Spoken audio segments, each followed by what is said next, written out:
Hello, everybody. So Peace, I'm just going to mute you for right now. Or if you want to mute yourself, I will just do some introductions here.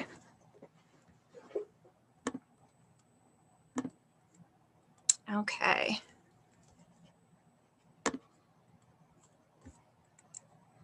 All right, so welcome everyone. My name is Rachel Fowley-Neufeld. I coordinate events for McNally Robinson in Saskatoon. I'm so pleased you're all here to celebrate Leah Horlick's hometown event for Moldovan Hotel. Thank you so much for being here. From this end, we're streaming live from Treaty 6 territory, the traditional lands of the Cree, Saulteaux, Dene, Dakota, Lakota, Nakota, and Métis nations. And Leah is joining us from Treaty 7 territory and Region 3 of the Métis Nation. Happy Poetry Month. A huge thank you to Brick Books for working with us on this event. I've got a couple of things to mention before I introduce our guest reader, Peace Akintade. Tonight's event features auto Zoom captions, so I want to say thanks to Leah, who very kindly walked me through the steps to make that happen. You'll also notice there's a Q&A button on the bottom of your screen, so please feel free to use this to submit any questions you might have for Leah, and time permitting, we'll have a short Q&A at the end of the evening. So with that said, I'd like to introduce tonight's guest poet, Peace Akintade. I'm so glad that you're joining us. Peace is an African-Canadian poet, a public speaker and thespian residing in Saskatoon, Saskatchewan. She is the 2021 Saskatchewan Youth Poet Laureate, a co-coordinator of Write Out Loud, a Saskatoon-based youth poetry community, and board member of Tonight It's Poetry. And she's also part of the Youth Speakers Bureau for the Office of the Treaty Commission and an active member of the Truly Alive Youth and Family Foundation as a youth spokesperson. Her poems touch on the impact of slavery in her village, colorism, growing up in Kuwait, Nigeria, and Canada, and relearning her culture in the face of colonization. So thank you so much, Peace, for being here tonight. I'm going to pass it over to you. So welcome.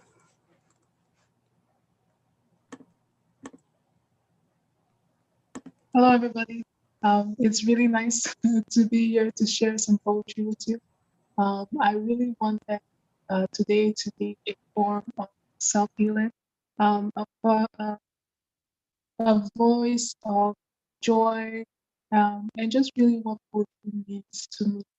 So the first poem that I do, it's called Mantra, and I chose it because it's really talking about how poetry is a form of empowerment for me.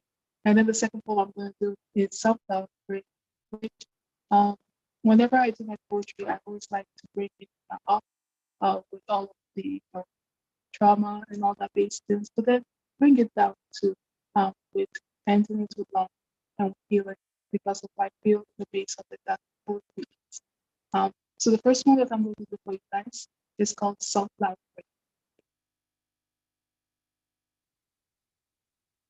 If I die at the age of 21, bury me in a casket full of sunflowers to remind the world my mother never got the chance to watch me. If I die before the age of 30, bury me underneath dead bushes. I've spent too long on earth. Let me fertilize it. The color of my skin means something to the earth. Like the ground, I am a chameleon ready to go back home. Just like a tree, my roots shall be strong. I look forward to the sun on my skin like a mother's touch, known and explored. The sun harasses me like it knows every tired pore. I am known as the earth goddess, but people call me Black Girl, cause Black Girl strong, Black Girl beautiful, Black Girl wanted someone to hold her by the fingers and call her enchanted, a candy mix of spirituality and sunflowers, a fragrance of opportunity. We are adaptation's creation because we create culture. Black Girl making family out of trash cans. Homes smell like casserole and spices and cookie dough. Black Girl finding beauty in our edges and our afro. Are you still speculating our work? Do not try. When have we ever needed your help? Call us. The border between nightmare and sweet dreams call us a daydream. How do I know the wonders of God's first draft? Well, she is me, and I am her. She is you, and you are her. You are her ally, her friend, her lover. You walk past her every morning and admire her flow. You stare because she radiates royalty, and once she knows her worth, the ground will sing its praise. Say your grace on the table for every black heart. So when I die, bury me in a million different lilies and sunflowers. For every black girl who ever felt the pain of rejection and microaggression, let my body become fertilizer. And one day, you'll see an army of strong BIPOC women marching in flower pride. Thank you. So yeah, that's my first poem. It's really my favorite because I just love putting myself in nature's arms. And I feel like sunflowers are the definition, definitely the definition of resilience and, strive in the face of pressure. So yeah, uh, the second one that I'm going to do for you guys is called Velvet Fairy, and it's a mantra that I say to myself each day. Velvet fairy wheat brush the dowry of our imagination. The sun smiles down on the people, sweet and peaceful, laughing at the mischief we surround ourselves in. The sun comes to slowly wake you up while we enclose ourselves in blanket made of smiles, stay enclosed in its safety for, or at least until the sun screams. Do you know what smiles are? Smiles that plush pores pulled on their side by smooth textured memories. Memories softly taught on our lips as if to say we are all. Smile with your eyes, squished like kissing for through lines as storytellers documenting our life, my love. If no one wakes you with tender cheerings and you rely on nature to rock you away from deep sleep. You rely on the trees to tickle you gently away from deep sleep. Why, my love? Do you stretch lazily in bed, filling up the empty carcasses in your head, watching the murder of crows gossip your imperfections to no one? Our mother's mantra slips in our ears. I am whole.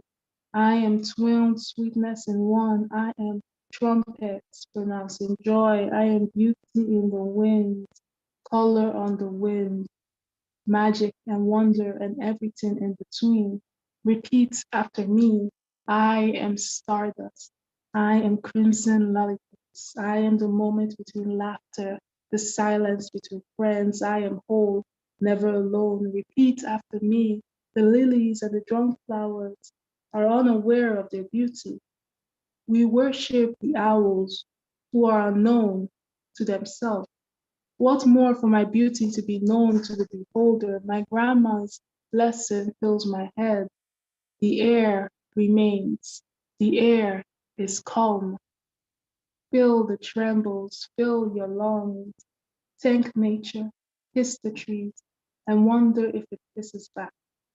Imagine the warmth of a companion sip through your fingernails. Let the words of a friend nip the ache of loneliness. And my friend, some days, when there is no one to wake you with tender embraces, think of nature and its unrelenting forgiveness. Let earth softly wake you, and maybe one day those thoughts can go by from here, from here, from here, our bed. And as we watch the murder of crows, gossip with the trees, we laugh roughly, waking up on our own for the first time in years. The sun sings our proud cheer.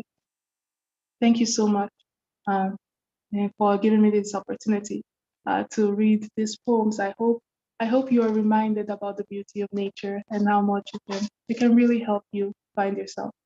Thank you. Thank you so much, Peace.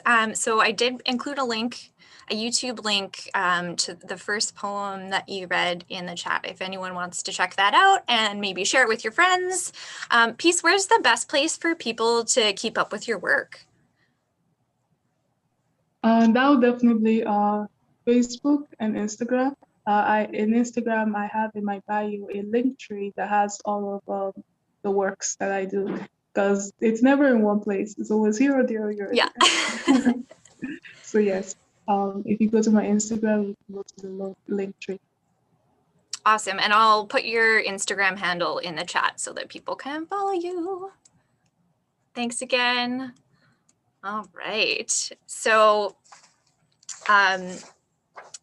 it's an absolute pleasure to get to introduce Leah Horlick tonight.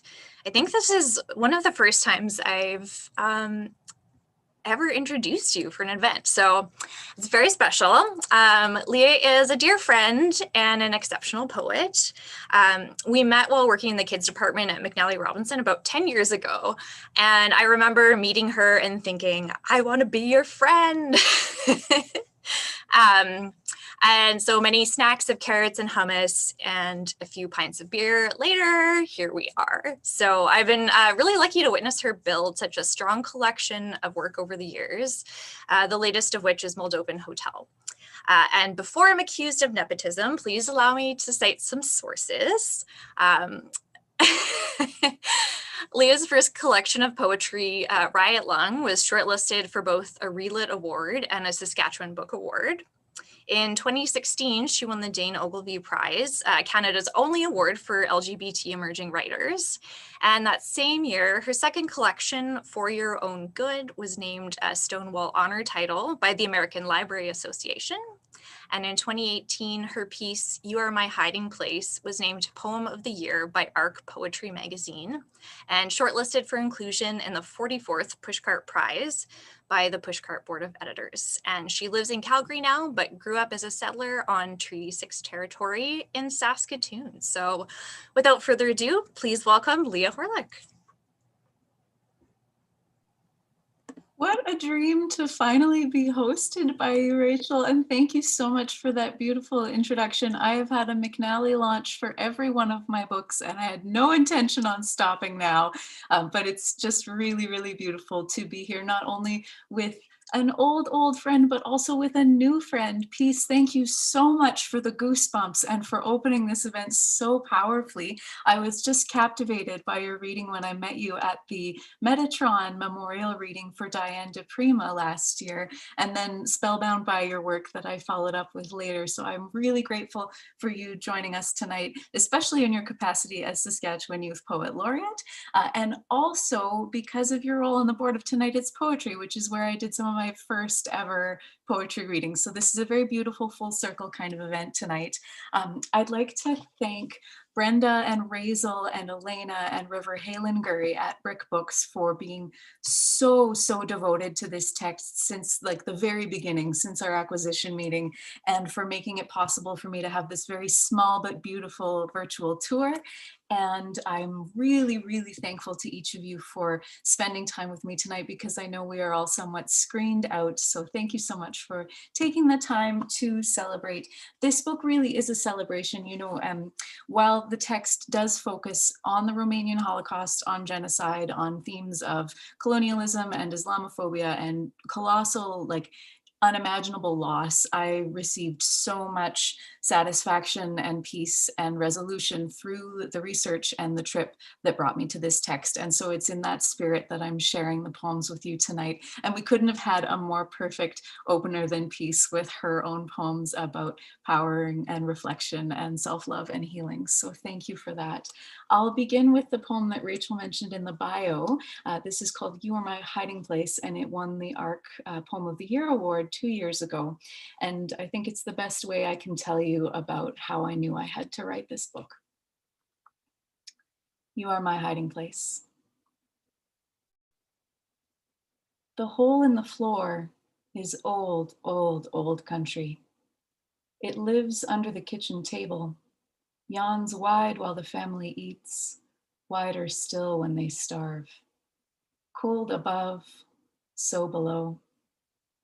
When the horses march up to the house, the hole, it has teeth, it chatters. Grandma says the hole is where the women go when the Russians come, paramutation of hoofbeats, epigenetic fur hats. a long tablecloth, white knit lace brushing the floor. If a black boot peeks under the lace, if a sharp woolen shoulder leans down, suspects a wooden floor, a hidden circle, or a dirt floor, a carefully dirt-covered lid. If anyone sneezes, if a leather glove lifts the lace, folds the whole into a tiny helix, leaves a switch on a molecule, leaves a boot print in a bomb shelter, a gold button in the basement. If a woman opens her hand decades later, reaches for something, brushes away webs of dust, stares miles down into the sudden circle in her palm, says, "What the hell is this?" You know, in many ways, it's possible to do this work without actually visiting the countries that we're writing about. And I'm so conscious that I had the extreme privilege to make this kind of homecoming when so many people do not. But there were three things that I learned that compelled me to actually visit Romania and Moldova. The first was that I learned the village where my great-grandparents lived hadn't actually been destroyed in the Holocaust, as I had always assumed. It was named Brăcan, and it still existed in a country called Moldova that I knew nothing about. I had always thought it was in Romania. Moldova has only been a country since 1996, and I was totally floored. The third thing that I learned that made me knew I had to get on a plane was that I learned the concentration camp where many of my relatives were deported and later murdered was its own separatist republic now and still exists in the same geographical territory to this day. It was the largest concentration camp in the Holocaust based on landmass. And so this poem is about coming to terms with that information and trying to integrate it before I hit the road. It's called Every Name Means Across the River, and it begins, like many of the poems in this text, with an epigraph.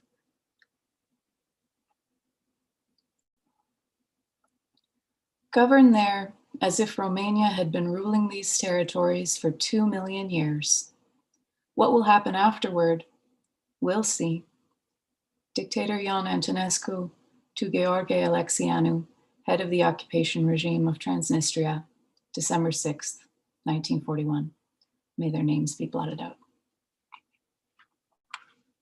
Dear cousins, your labor camp is its own republic.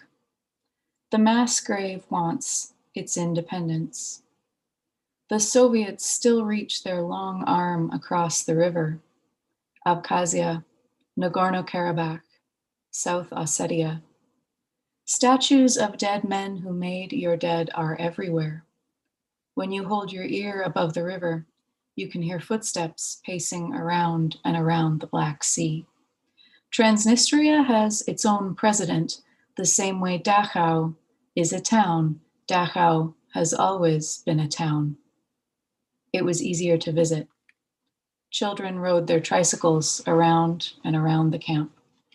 The nuns, there were nuns there. They had taken a vow of silence, a gold cross silent on the roof, their long habits sweeping the silent ground. I'm so conscious that tonight is auspicious for many reasons. Not only are we waiting for one form of justice in our neighbors to the south, but it's also the anniversary of the Warsaw Ghetto Uprising. And so it is my sincere hope that those spirits are in conversation with one another tonight for a just end. I am taking a particular path through the text tonight that reflects that. There are many routes through this book. There's one that focuses specifically on mental health.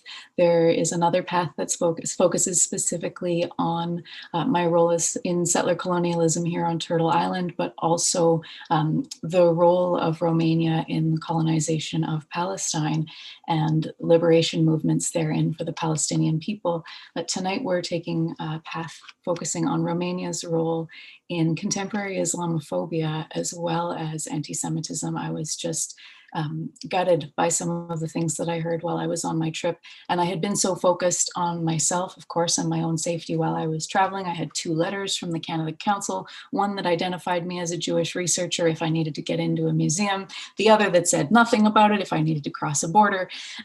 But it became more and more important to me to learn about the ways in which our histories were perhaps more intertwined than I understood to begin with. So this piece is called Curse for Bright Light.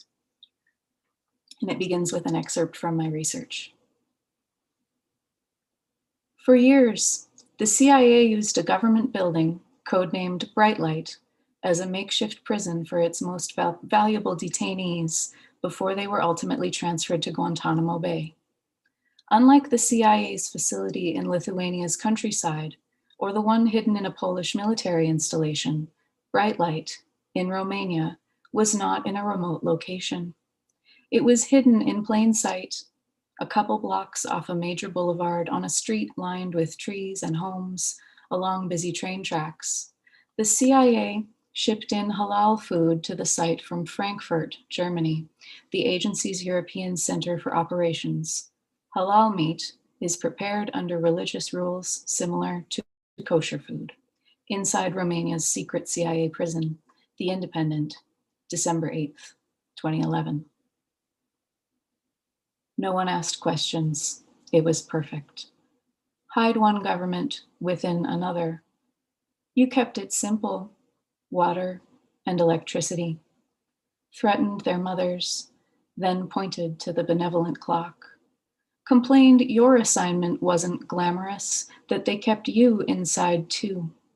No one ever thinks they might be the serpent. In the next world, may water and electricity turn away from you. May you be brought to a place everyone swears could not exist. Impossible, impossible. May they decline to comment. When you resist, let them say, we checked your teeth, we fed you, as they confiscate your memory of the ocean, while everyone around you nods, bored of seeing your orange jumpsuit on the news. We have such a long tradition of cursing in Judaism and in Yiddish, and so it seemed like a shame to leave that out when there was such a perfect and very necessary opportunity. I'd like to tell you a little bit about why I had asked Peace in particular to read her incredible opening poem, Sunflowers.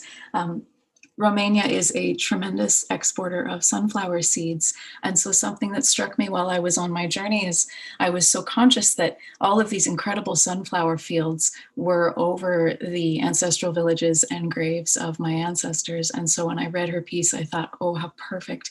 We have to read these pieces in concert tonight. And so this poem will tell you a little bit more about the role of the sunflowers in my trip. And it also comes with a huge thank you to another former McNally alumna, Amy Huziak, who was my co-pilot for my entire trip and also a dear friend of mine and Rachel's. So really this is Moldovan Hotel, brought to you by the former Children's Department at McNally Robinson tonight. This piece is about the time Amy and I took after visiting the village to decompress and drive down the coast. But don't worry, I'll tell you a little bit more about what it was like to actually stand in the village shortly after. This piece is called Marginal Sea. Constanza is a benign myth after fields on iron on loss. We counted every possible symbol from Yash down. This cow, this stork's nest, this grandparent, this tasseled horse. All of Romania flooded with fog and light and sunflowers until the ocean, really a marginal sea. Absent-minded oval, ocean's afterthought. A whole day in endless procession to the water. The last inhale of lunar eclipse draws a black swirl around our knees. We try to take a photo by the single flame of a lighter, our faces 2 red orbs. The sound is water, on glass, on sand, on legend. Rattle and chime of all the evil eyes for sale along the boardwalk, still awake, blinking.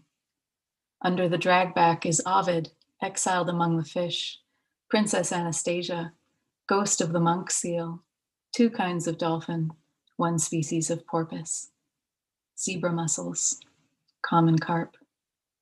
We stand on the edge and wave to all the countries so close we can feel them turn in for the night.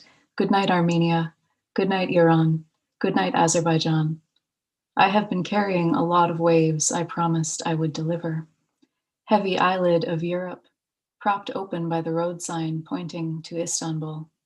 One by one, the Argonauts roll over in their sleep.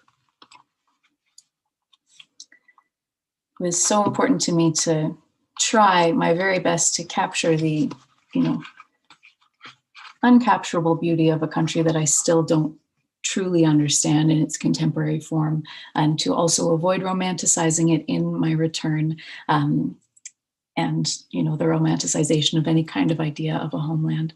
But it also felt very important to reflect the tremendous layers of history of the country, and also the ways in which the Romanian and Moldovan people have been truly maligned, not only by Nazism, but by the Soviet regime and by the Ceausescu dictatorship.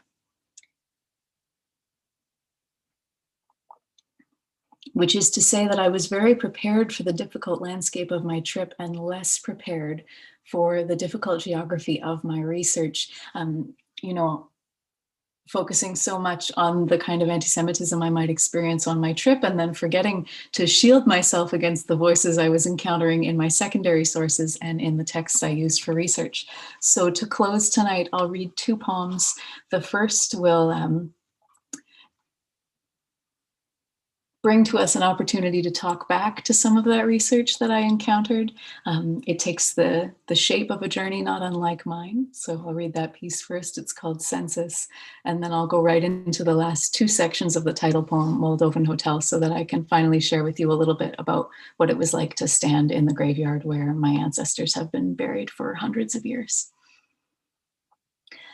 To give you a quick heads up, just for the Jews in the audience, I'll use a racial slur very briefly in this first poem, and we will end on a note of triumph before we transition to some time for questions. Thank you so much for your kind and rapt attention that I can really feel through the screen. Thank you for that.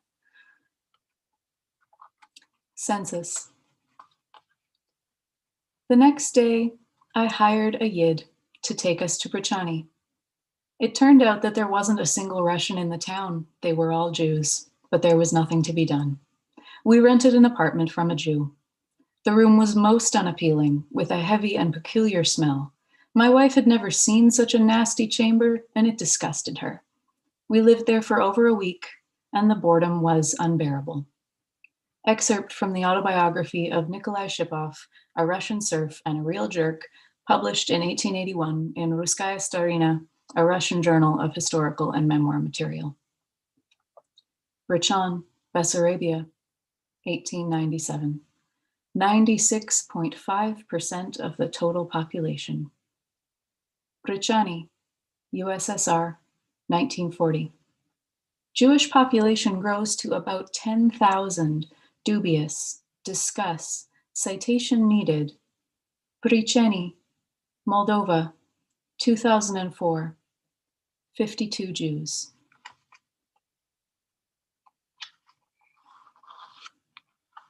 The road sign in Romanian is a word I've said in Yiddish my whole life without knowing.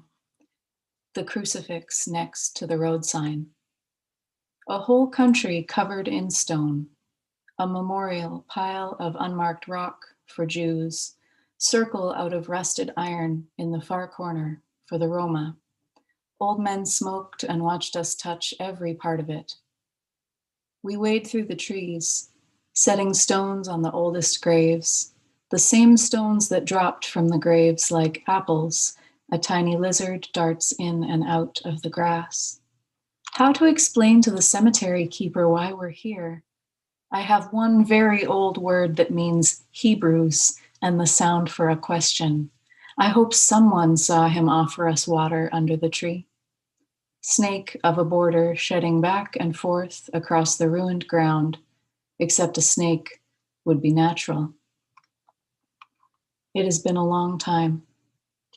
How long doesn't really matter. I have come back to drink your wine. I have come back to touch the trees in the graveyard. I have come back to use your shower. I have come back to stand in this field. I have come back to sing in the car, to drive the car, to drink your water under the tree. I have come back mostly to confuse you. I have come back to drink your wine some more. This is just to say, na zdrowie, bitches. I have come back to close the gate behind me. Thank you so, so much. I'm so lucky to celebrate closing night of my tour with you this evening. I really hope that if you don't already have a copy of the book, you'll consider supporting McNally Robinson and Rachel by ordering it through them. And I look forward to chatting a little bit with my old friend and taking some questions from you. Oh, that was so beautiful. Thank you so, so much. Just seeing if we have questions in the Q&A box. So if you have a question for Leah and you want to pop it in the Q&A box, I'm going to start with a couple. So you have a little bit of time to mull it over. But I wanted to start off with a question about language, if that's okay. So I love the way that you describe language as a tangible place, like in learning to read Hebrew, which I don't think you read tonight. So everybody, you're going to have to buy the book so you can read it. So while you also make it clear that people make and keep language alive in their bodies. So I was wondering if Moldovan Hotel made you approach language differently than in previous work, or did it feel different writing about it this time? Yes, what a beautiful question. And very much so. You know, I was so conscious that the language in which I created this text is reflective of the displacement that my family and so many other families experienced. So not only am I writing in English, which is the language of the colonizer on the territories that we're on tonight, I'm also writing through language loss, because the spiritual language of this text would really be Yiddish. It's so special. Yiddish is on Duolingo right now. It just started like last week. I finally started the course. I've wanted to do this my whole life. And so, you know, Jews are always in an interesting position with language, because in the old world that I'm writing about in this text, we would have spoken Yiddish conversationally. My ancestors would have been completely illiterate in Romanian probably, and also using Hebrew as a liturgical or spiritual language, which I also couldn't read and can't speak. So I took some courses while I was writing the book. I actually took a Hebrew crash course and a couple of other adult Jewish learning classes to make sure I was really, you know, being as dignified as possible in my own approach to my heritage, getting support from experts. The pressure was really on with Moldovan Hotel. For Your Own Good was a very isolating text to write. With this book, I have the company of 5,000 years of Jewish history, which is, you know, a formidable presence. So I really felt that conversation between 3 or 4 different languages as I was writing, and strove to reflect it as much as I could through the text, while also acknowledging that it's an incomplete process. You know, it's a learning process that won't ever be finished. Thank you for that answer. I'm so excited that you're learning Yiddish via Duolingo. That's so cool.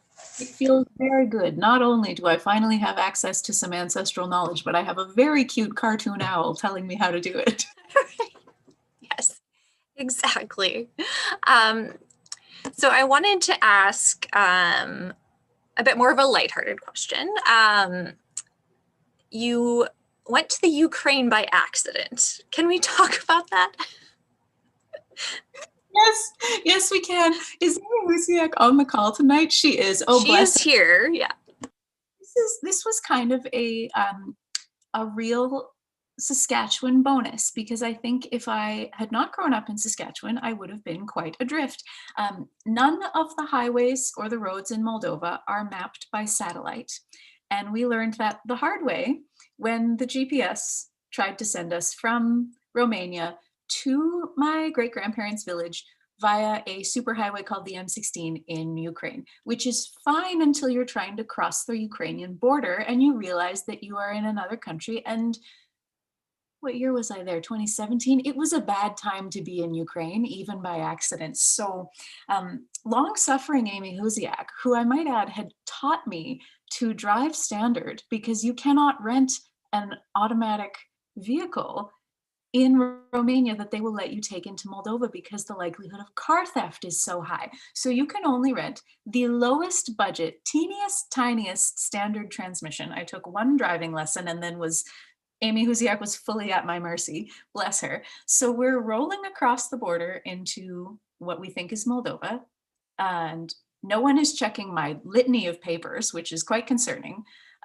No one is responding to me in my kindergarten Romanian, which is also starting to be a bit of a worry. And then we pull up to the sign at the border, which is, might I add, unmarked until quite late in the game. Like, it was too late to turn back, and we were in a convoy of people who were crossing the border to renew their work visas. So time is of the essence.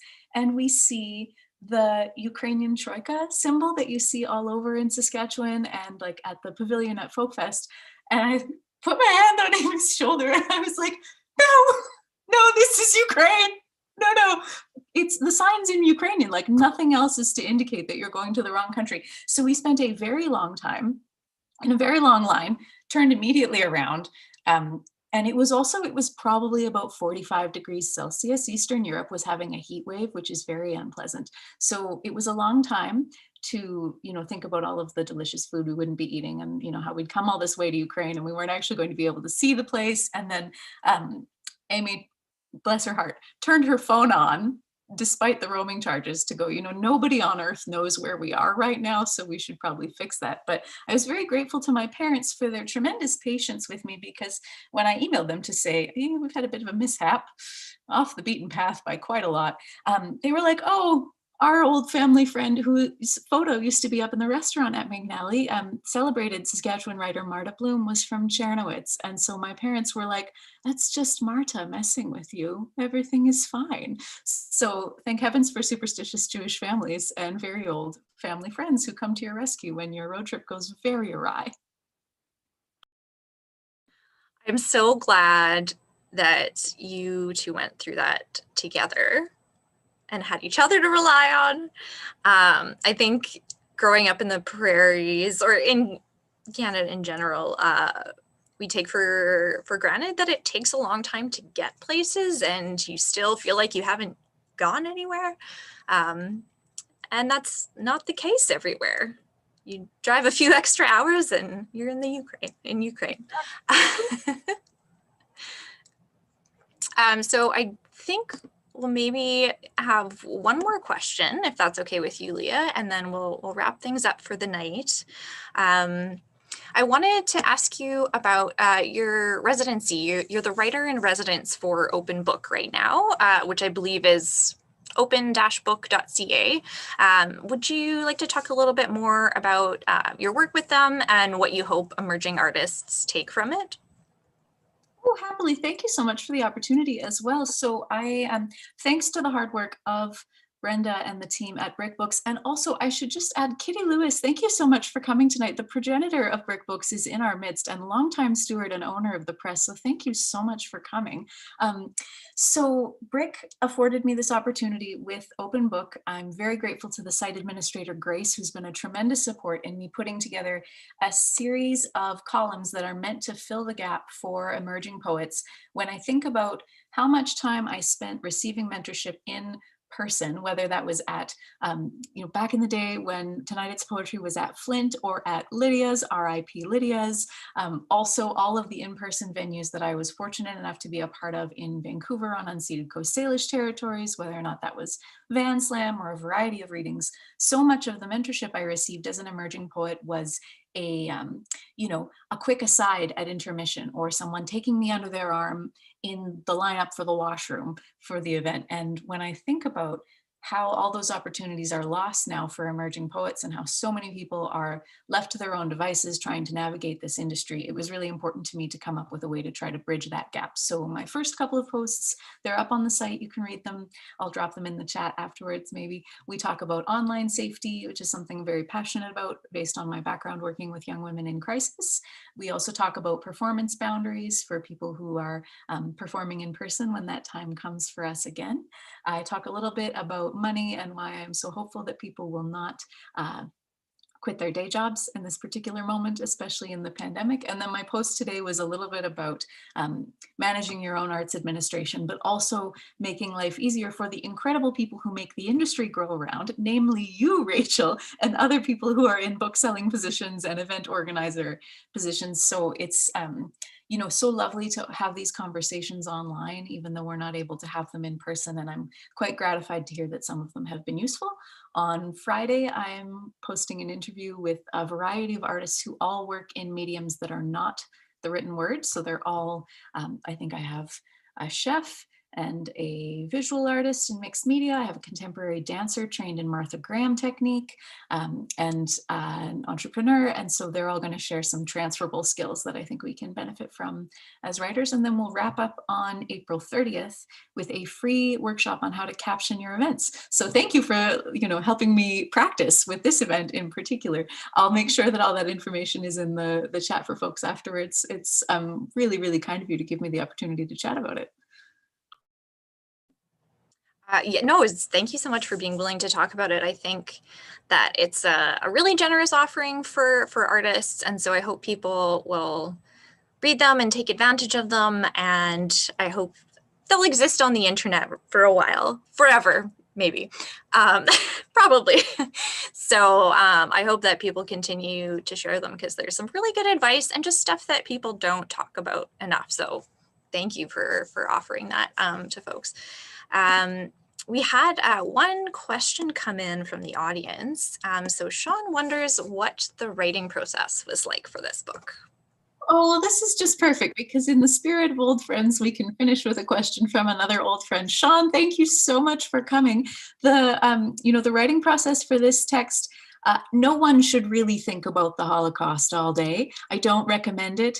I was very fortunate to have some time off work and the Canada Council grant, but there was many a phone call to my mom. Thanks, Mom, for coming tonight. A lot of opportunities where I had to just put the book down and I couldn't take in any more information because it was just so harrowing. So, you know, as with all of my other work and what I recommend to emerging poets in general, a group of friends who are not writers are invaluable for the reality check. It was really, really important for me to pace myself, to get really involved in, I was so lucky I lived next to an excellent Reconstructionist synagogue in Vancouver. And so I was able to get a lot of support from Rabbi Hannah Dresner there and the spiritual community who were offering classes, lots of other people in my position who were doing kind of challenging ancestral work. I talked to my grandma a lot, who of course is the reason this book has come into existence in the first place. So huge thanks to my grandma.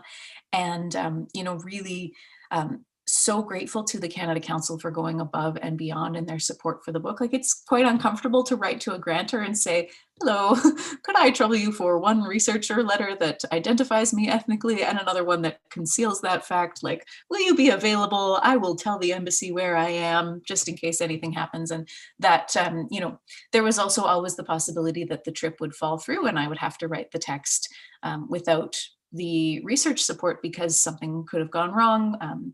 There are almost always travel advisories for Romania and Moldova for Canadians, and there were ones in effect when I went. I horrified the travel doctor, which is an amazing story I will happily tell you another time, but it was a rich experience that I certainly couldn't have done without an entire community of people, almost all of whom are here tonight. So that's very special. I hope that answers your question, Sean. Rachel, thank you so much for tonight and to everyone for coming. So many members of my family are here and Saskatooners that I just haven't seen in so long. So despite the fact that I'm now in Calgary 5 hours away and still can't actually squeeze you, I feel as if we've had that experience tonight. So thank you so much for making that possible, you know, through the magic of the screen. Well, Leah, thank you so much for joining us. It's too bad we couldn't meet in person, but at the same time, this is so nice. It's great to see everyone's comments coming in for you. And I hope people will make sure to pick up a copy of Moldovan Hotel and just, we do have some signed copies, by the way. Yes. We have some signed copies in store. So if you are interested in one of those, I will pop the link in the chat real quick here again. We do curbside pickup, and we also ship via Canada Post. So if you're not comfortable coming in store, which is totally legit, feel free to choose one of those options, or you can just like hang tight until Leah's able to visit in person. And yes, book number 4, fingers crossed, we'll be able to host you in person, and you'll just have to do a flurry of signings. But again, just thank you so much. Thank you to Brick Books for working with us on this event, and to Peace Akintade, who had to step away. Yes, yeah. And have a wonderful evening, everybody. Take care, stay safe, and we'll see you next time. Thanks again, Leah, of course. Thank you, Leah.